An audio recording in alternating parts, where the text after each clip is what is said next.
Bonjour à tous. Alors, je vous propose une petite vidéo pour vous montrer comment il fallait procéder pour résoudre le travail sur le cas Intersport. Vous allez voir, en 5 minutes, euh, le travail peut être fait. Bien.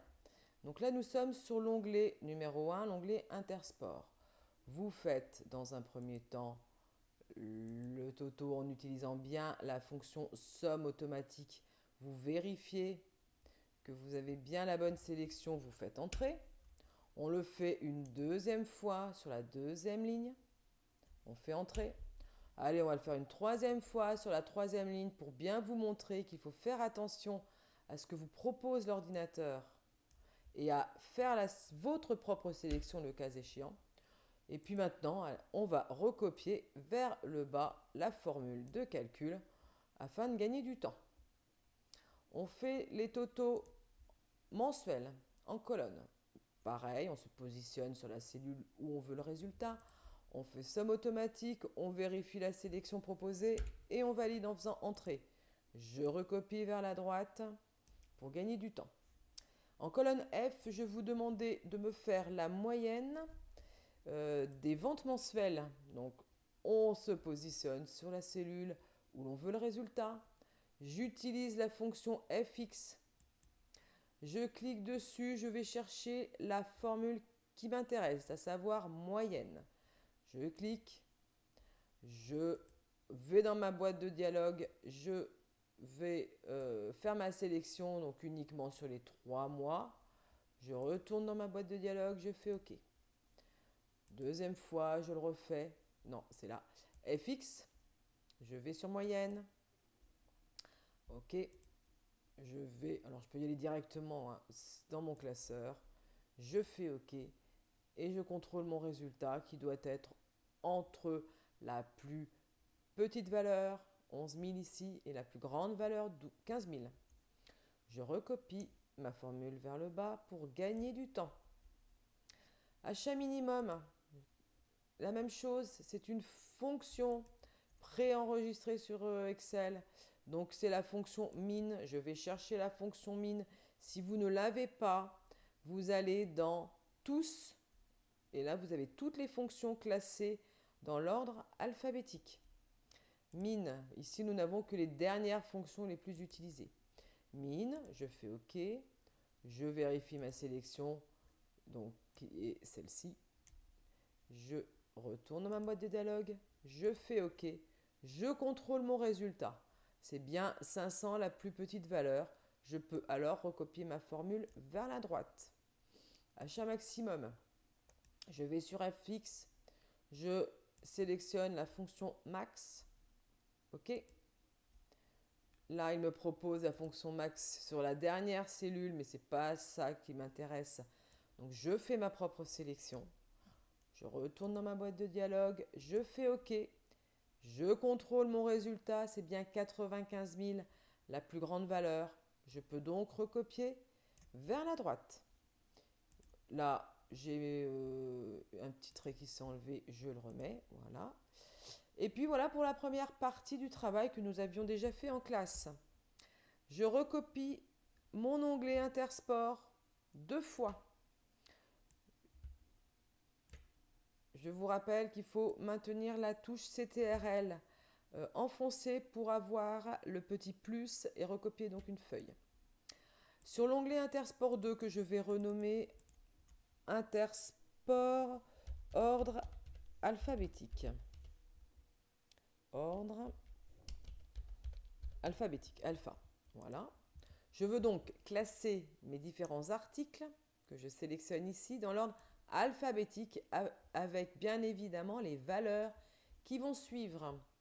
Alors, je sélectionne mes articles, mes lignes. Je vais sur trier, filtrer. Il me propose de trier de A à Z. C'est bien ce que je veux. Vous vérifiez. Vos articles sont bien classés dans l'ordre alphabétique. C'est tout pour ce deuxième onglet. Je vais dans mon troisième onglet que j'appelle Intersport ordre. Non, c'est achat, pardon, décroissant. Alors là, j'ai pas assez de place. J'efface mon 3 et je rajoute. Je fais ma sélection. Je veux donc classer mes articles selon du plus grand au plus petit des ventes totales du trimestre. Je fais ma sélection. Je vais dans trier et filtrer. Mais cette fois-ci, je vais dans tri personnalisé. Je veux trier par la colonne E qui s'appelle la colonne Toto. Et je veux trier du plus grand au plus petit. Je vérifie. Je ne suis plus dans l'ordre alphabétique ici. Et là, je suis bien du plus grand au plus petit. Tout a suivi. Enfin, je vous demandais, petite révision, d'insérer une colonne entre Toto et moyenne. On sélectionne la colonne qui suit. Je clique droit, je fais insertion. Cette colonne, elle porte le nom pourcentage. En effet, je veux connaître le pourcentage que représentent mes ventes de chaque article par rapport à l'ensemble des ventes.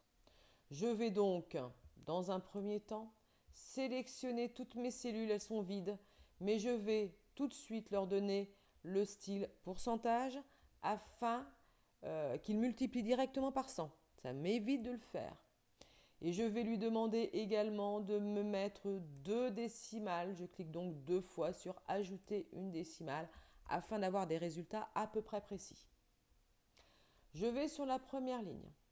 Je me positionne sur la cellule dans laquelle je veux mon résultat. Je fais égal.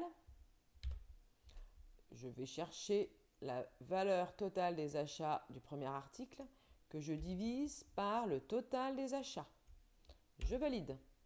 20,07, j'ai bien mon style pourcentage, j'ai bien 2 décimales. Je continue avec l'article suivant, histoire de s'entraîner un petit peu. Égal. Je vais chercher le total des ventes des achats de cet article divisé par le total des achats du trimestre. Je valide. Et puis, je peux faire la même chose pour tous les articles ou bien je peux recopier vers le bas, ma formule vers le bas. Si je recopie ma formule vers le bas, il va y avoir un problème puisque ma formule, mon logiciel, va décaler d'une cellule, d'une ligne, tous les éléments qui sont contenus dans ma formule. C'est-à-dire que E5 va devenir E6, E24 va devenir E25. Vous vérifiez ici, c'est bien E6 divisé par E25 qu'on me propose. Or, moi, je veux à chaque fois qu'il divise par le même dénominateur, à savoir E24.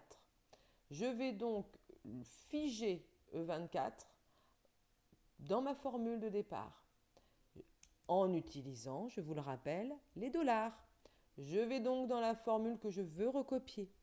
Sur le dénominateur, j'insère le sigle dollar avant le E, puis le dollar avant le 24. Je valide. Ma formule, c'est donc E5 divisé par $E, $24. Je la recopie vers le bas. Et vous avez votre résultat. Je peux même aller encore en dessous pour avoir le total. Je rajoute mes bordures qui ont disparu. Et voilà, ma trame. Je vérifie, j'ai bien mes articles mes pourcentages sont classés dans l'ordre décroissant. J'ai fini mon travail. Voilà, vous pouvez maintenant vous auto-corriger.